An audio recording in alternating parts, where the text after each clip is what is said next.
Hi guys, तो start करते हैं आज के इम्पोर्टेंट करंट अफेयर। तो सबसे पहले है भारत पोल। तो ये न्यूज़ में क्यों है? क्योंकि ना अभी होम मिनिस्टर और जो मिनिस्टर ऑफ कोऑपरेशन है ये लॉन्च करने वाले हैं भारत पोल पोर्टल। तो इसे जानने के पहले ना इंटरपोल जानना बहुत ज़्यादा ज़रूरी है। इंटरपोल क्या है? ये एक इंटरनेशनल क्रिमिनल पुलिस ऑर्गेनाइजेशन है जिसे शॉर्ट में इंटरपोल कहते हैं।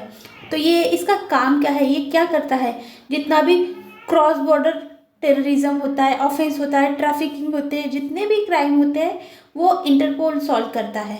जैसे हमारे स्टेट में पुलिस रही, महाराष्ट्र की पुलिस, यूपी की पुलिस, तो इंटरनेशनल लेवल पर ये इंटरपोल हो जाता है। सो देखिए इसके ना इम्पॉर्टेंट नोटिस भी है। जैसे रेड नोटिस किसी को मिला, इसका मतलब है वो वांटेड पर्सन है। येलो नोटिस यानी मिसिंग पर्सन। ब्लू किसी को एडिशनल इंफॉर्मेशन चाहिए रहती है उसके लिए। ब्लैक नोटिस किसका रहता है? जब अनआइडेंटिफाइड डेड बॉडी रहती है उसके लिए रहता है। ग्रीन वाला नोटिस ये वार्निंग के लिए रहता है। ऑरेंज जिस पर इमिनेंट थ्रेट रहे, बॉम्ब थ्रेट वगैरह, उसके लिए ऑरेंज रहता है। और यथास्थिति बनाने के लिए, मॉडस ऑपरेंडाई के लिए पर्पल नोटिस रहता है। सो देखिए अब जानते हैं भारत पोल के बारे में। ये डेवलप किया गया है सीबीआई के द्वारा। ये इन्वेस्टिगेट करने वाला है थ्रू असिस्टेंट ऑफ इंटरपोल। जो भी रेड नोटिसेस रहेंगी या फिर जितने भी कलर के नोटिस रहेंगे इंटरपोल को, उसको मिलके सॉल्व करने वाला है। तो ये ना सिग्निफिकेंटली फैसिलिटेट भी करने वाला है जितने भी इंडियन लॉ इन्फोर्समेंट एजेंसीज है उनको, और उससे ना रियल टाइम इंफॉर्मेशन शेयर करेंगे। उससे फास्टर एक्सेस होगा जस्टिस का, और उनको ही हेल्प होंगी इंटरनेशनल पुलिस असिस्टेंट को। सो देखिए सीबीआई ने डेवलप किया है भारत पोल, इसलिए ना इसके बारे में जानते हैं। ये रिकमेंडेड किया था संथानम कमिटी ने, तब ये इस्टेब्लिश हुआ था। और ये ना इंडिया की एक प्रीमियर इन्वेस्टिगेटिव एजेंसी है। ये स्टैट्यूटरी बॉडी नहीं है, यानी लॉ के द्वारा नहीं बनाई गई है। 1963 में होम मिनिस्ट्री ने लाए थे रिजोल्यूशन, तब ना ये रिजोल्यूशन के द्वारा बनी गई बॉडी है। तो ये क्या करती है? ये फैसिलिटेट करती है इंटरनेशनल कोऑपरेशन में। जितने भी क्राइम रहे किसी भी मैटर में, जो भी वेरियस एजेंसी रहे इंडिया में, उन सबको ना कोलैबोरेट करके हेल्प करती है किसी भी केस को सॉल्व करने में। नेक्स्ट है हमारा आर्म फोर्स ट्रिब्यूनल। तो ये न्यूज़ में क्यों है? क्योंकि रिसेंटली ना सुप्रीम कोर्ट ने सजेस्ट किया है arm force police tribunal constitute establish करो। क्यों? जो ना डिफेंस रिलेटेड केसेस है ये दो स्टेट से, कश्मीर और हिमाचल प्रदेश के, उनको सुनने के लिए, उनको रिजॉल्व करने के लिए। तो ट्रिब्यूनल क्या होता है? ट्रिब्यूनल एक काइंड ऑफ कोर्ट होता है। तो ये देखिए आर्म फोर्स ट्रिब्यूनल ये एक मिलिट्री ट्रिब्यूनल है जो कि इस्टेब्लिश हुआ था under the arm force tribunal act 2007, और ये आता है under the ministry of defence.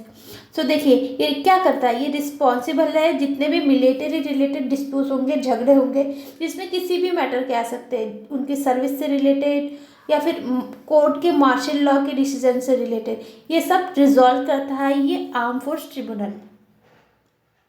So देखिए ट्रिब्यूनल क्या होते हैं। ट्रिब्यूनल ये एक एजुकेटरी बॉडी होती है जो कि ना, जैसे ट्रेडिशनल हमें कोर्ट में जाना पड़ता है ट्रेडिशनल सिस्टम में, तो ये उसका अल्टरनेटिव कर लेता है कि ये जो जितना भी केसेस रहे ट्रिब्यूनल में सॉल्व हो जाए। तो ये क्या करते हैं? ये एक क्वासी जुडिशियल इंस्टीट्यूशन है जो कि डील करता है जितने भी डिस्प्यूट है related to administration, taxation, environment, security, इन सब के केसेस ट्रिब्यूनल में सुना जाता है। जैसे देखिए इन्वायरमेंट के लिए हमारा है नेशनल ग्रीन ट्रिब्यूनल, तो ये आर्म फोर्स केसेस के लिए है आर्म फोर्स ट्रिब्यूनल। तो ये ना इस्टेब्लिश हुए थे प्रोवाइड करने के लिए स्विफ्ट और कॉस्ट इफेक्टिव डिसेंट्रलाइज्ड रिजोल्यूशन, जो भी वेरियस इश्यूज है उसके लिए। नेक्स्ट है हमारा वर्ल्ड गोल्ड काउंसिल। तो ये न्यूज़ में क्यों है? क्योंकि ना इसने रिपोर्ट लाया है और वहाँ इसने बोला गया है कि इंडिया ना सेकंड लार्जेस्ट बायर है गोल्ड का आफ्टर पोलैंड। तो देखिए इस काउंसिल के बारे में जानते हैं। ये फॉर्म हुई थी 1987 में, और किसने फॉर्म किया था इसे? जो भी वर्ल्ड के most forward thinking mining companies थे उन्होंने मिलकर इसे फॉर्म किया है। तो ये क्या करती है? प्रमोट करती है गोल्ड का यूज़, और जितना भी गोल्ड की डिमांड रही मार्केट में, रिसर्च में, लॉबिंग में, उस डिमांड को भी फुलफिल करता है। तो देखिए इसका हेडक्वार्टर कहाँ है? लंदन यूके में। सो देखिए ये जो वर्ल्ड गोल्ड काउंसिल है ना, ये क्रिएटर है first gold exchange related fund का। ये देखिए ये है वर्ल्ड गोल्ड काउंसिल, जो भी गोल्डन गोल्डन येलो येलो ही है। नेक्स्ट है हमारा नेट जीरो बैंकिंग अलायंस। तो ये न्यूज़ में क्यों है, क्योंकि रिसेंटली इस अलायंस से ना जो वॉल स्ट्रीट बैंक है वो क्वाइट हो गया, यानी इसने लेफ्ट कर दिया इनके ग्रुप से। सो जानते हैं इसके बारे में। ये ना जितने भी ग्लोबल में वर्ल्ड में बैंक है, लीडिंग बैंक, उनका ग्रुप है जो कि अलाइन करता है लेंडिंग, इन्वेस्टमेंट, कैपिटल मार्केट की एक्टिविटी नेट जीरो करने के लिए ग्रीन हाउस गैस इमिशन 2050 तक। तो देखिए इंडिया का कोई भी बैंक इसका मेंबर नहीं है। सो देखिए ये है इसका लोगो नेट जीरो बैंकिंग अलायंस का। नेक्स्ट है हमारा अलकनंदा रिवर। तो ये न्यूज़ में क्यों है, क्योंकि रिसेंटली ना आईआईटी रुड़की ने एक स्टडी पब्लिश की है और वहाँ ऐसा बोला गया है कि जो अलकनंदा रिवर गढ़वाल रीजन से फ्लो होती है ना, वो यहाँ मोस्ट वल्नरेबल है, जो भी लैंडस्लाइड इंड्यूस नेचुरल डैम है उनके लिए। तो देखिए इसके बारे में जानते हैं। ये ओरिजिनेट हुई थी सतोपंत और भागीरथी करार ग्लेशियर जो कि उत्तराखंड में है उससे। और ये ना ये river one of the two main head stream है, यानी पहली तो भागीरथी है, दूसरी अलकनंदा गंगा रिवर के ये हेड स्ट्रीम है ये। यानी देखिए जब अलकनंदा और भागीरथी आती है ना तभी उसे बाद में गंगा कहा जाता है, इसलिए ना समटाइम गंगा को भागीरथी रिवर भी कहा जाता है। सो देखिए इस पर ना इम्पॉर्टेंट पिलग्रिमेज साइट भी है, पहला बद्रीनाथ, फिर हेमकुंड साहिब और जोशीमठ। सो देखिए ये जो अलकनंदा रिवर है ना ये एक इम्पॉर्टेंट पार्ट है चारधाम यात्रा का। इस पर देखिए बद्रीनाथ का टेम्पल है ना इस रिवर पर, और जो चारधाम यात्रा है वो कौन से टेम्पल के लिए होती है, बद्रीनाथ, केदारनाथ, गंगोत्री, यमुनोत्री। तो उनमें से एक है बद्रीनाथ जो कि अलकनंदा रिवर पर है, इसलिए ये रिवर इम्पॉर्टेंट हो जाती है। नेक्स्ट है हमारा डोजर पुश माइनिंग मेथड। तो देखिए न्यूज़ में क्यों है, इंडिया में पहली बार CSIR और central institute of mining and fuel research ने सक्सेसफुली ट्रायल किया है डोजर पुल माइनिंग मेथड का, इसलिए यह भी न्यूज़ में है। तो ये क्या है, ये एक अनमैन्ड ऑटोमेटेड मशीनरी है जो कि ऑप्टिमाइज करने वाली है माइनिंग प्रोसेस को, यानी ना थोड़े ही टाइम में, सेफ टाइम में माइनिंग करने वाली है। और इसका एम क्या है, ये इन्हांस करने वाले हैं सेफ्टी, ऑपरेशनल इफ़िशिएंसी जो भी माइनिंग प्रोसेस में होती है उसमें। माइनिंग क्या होती है, जब ना कोई मिनरल रहा या फिर एग्जांपल के लिए कोयला, कोल रहा, उससे जब किसी भी खदान से निकालते हैं उस प्रोसेस को माइनिंग कहते हैं। सो देखिए इससे ही मिलता जुलता माइनिंग का मेथड है एक रैट होल माइनिंग, जो कि इम्पॉर्टेंट है, हमेशा न्यूज़ में रहता है।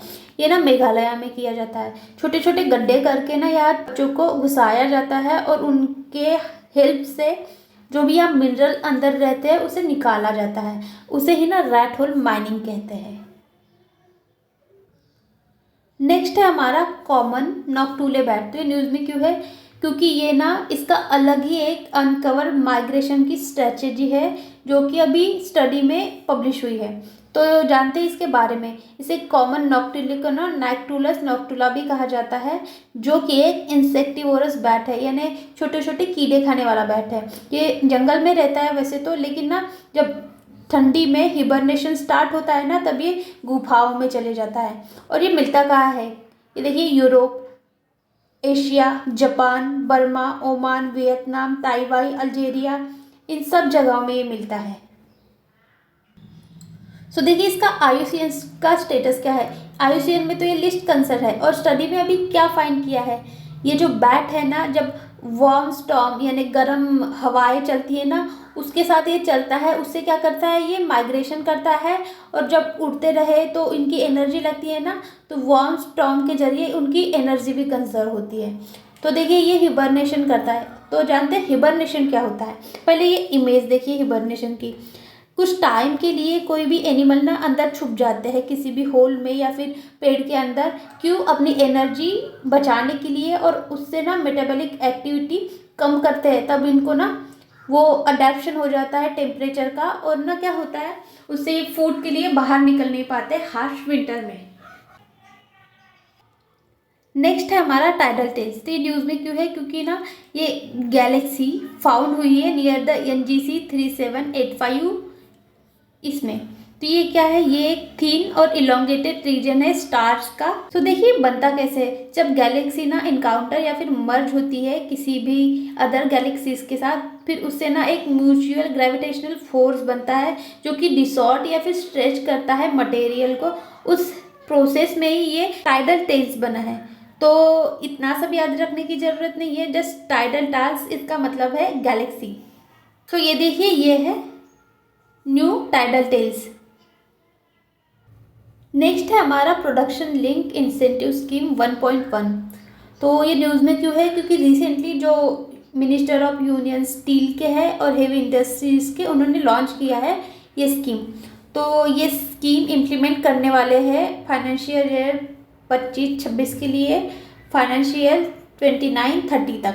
और इसका ऑब्जेक्टिव क्या है, ये प्रमोट करने वाली है मैन्युफैक्चरिंग, वैल्यू ऐड करने वाली है स्टील के ग्रेड को, और ना उससे हेल्प होने वाले हैं इंडियन स्टील इंडस्ट्री में उनके टेक्नोलॉजी को, और उससे ना फास्टर वैल्यू चेन होने वाला है। एज अ रिजल्ट क्या होने वाला है, इंपोर्ट रिड्यूस होगा स्टील में, और ना उससे जो हमारा आत्मनिर्भर भारत इनिशिएटिव है उससे भी हेल्प होने वाला है। सो देखिए ये है PLI स्कीम। नेक्स्ट है हमारा वेम्बनाड नेक। तो ये न्यूज़ में क्यों है, क्योंकि रिसेंटली अभी एक स्टडी आई है, उसमें कहा गया है कि क्लाइमेट चेंज और पॉल्यूशन, जितना भी स्लॉटर हाउस से पानी निकलता है गंदा वाला, और श्रिम्प पिलिंग शेड, उनसे ना यहाँ का इकोसिस्टम चोक हो रहा है, और उससे ना ये जो वेम्बनाड लेक है ना वो रैपिडली श्रिंक हो रही है, यानी उसकी जगह कम हो रही है। तो देखिए ये एक इंडिया की लॉन्गेस्ट लेक है और ना लार्जेस्ट लेक है केरला की। इसे ना वेम्बनाड कायाल, वेम्बनाड कोर या पुन्नामडा लेक भी कहा जाता है, या फिर कोची लेक कहा जाता है कोची में। और यहाँ ना जो वेल्लमकल्ली, उसे ना नेहरू बोट रेस भी कहा जाता है, और ना स्नेक बोट रेस भी कहा जाता है। वो इस लेक पर होती है in the month of August हर साल। और देखिए कुमाकोरम बर्ड सेंचुरी है इस लेक पर, और ना ये रामसर साइट भी डिक्लेयर हुई थी 2002 में, इसलिए ये जो लेक है वेम्बनाड लेक ये इम्पॉर्टेंट हो जाती है। So that's it guys, thank you so much for watching. Video अच्छा लगा होगा तो please like share subscribe and follow for more.